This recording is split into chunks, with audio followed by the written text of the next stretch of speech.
Welcome back to part 2 of Stella Keeps the Sun Up. And as we remember, her and Roger were wanting to keep the sun up. They did a lot of things. They tried to give the sun coffee. They tried to feed them, have dinner or have breakfast early so they could try to keep the sun up. And there were so many things. They even got on the trampoline. They did so many things to keep the sun up. Then they thought about it and said, because she had a friend that lived on the other side of the world, Cameron, Stella and Roger said, we might as well go to bed, because if we don't go to bed, then Cameron won't have any sun. So they decided to go to bed. And here we are on part 2 of the story. We're going to continue on reading. So glad to see you back. Here is Zen Stories. And part 2 is saying, Roger, we have to go to bed. This is where we left off. I'm going to read that part of it again. Roger, we have to go to bed now. But we have been trying to keep the sun awake all day. Why would we give up now, he asked. Cameron is waiting for us to go to sleep. If we keep the sun up here, she will be stuck in bed for 100 years.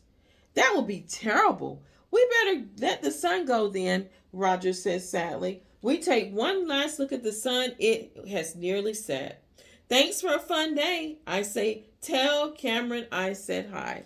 So they did all that to try to keep the sun up.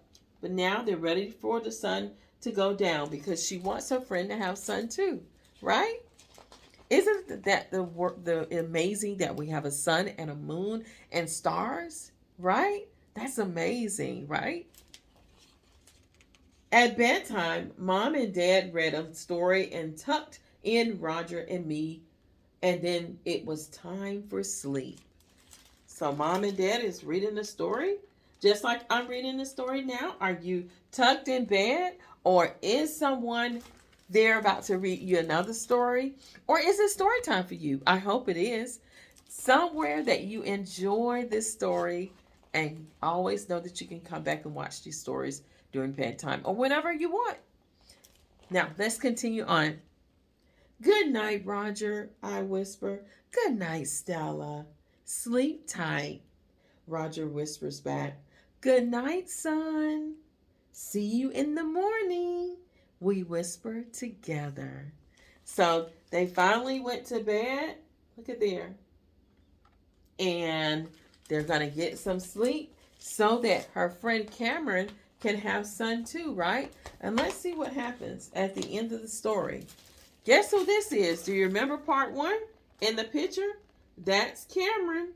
She's getting up, and Stella and Roger are going to bed.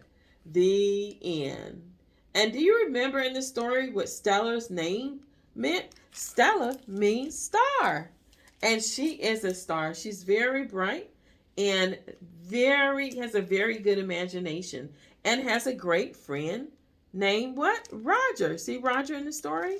So this is a great book. Very good imagination. What about your imagination? Do you think about trying to can you reach the sun?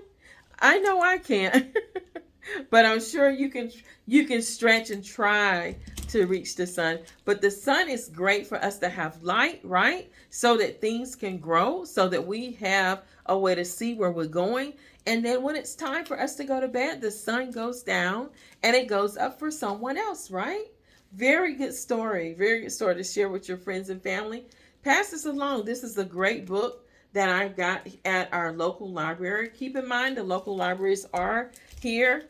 Make sure you take a loved one to the library. Ask someone to take you so that you're able to walk around the library and get some books to read. Reading is what? Fundamental. Well, you know what? I know it's been a short time, but guess what? I always enjoy reading a fun storybook with you. Remember, you are loved. You rock. You are smart. You are brilliant. You've got this, right? Yes. So until next time, have a great day. See you next time. Bye.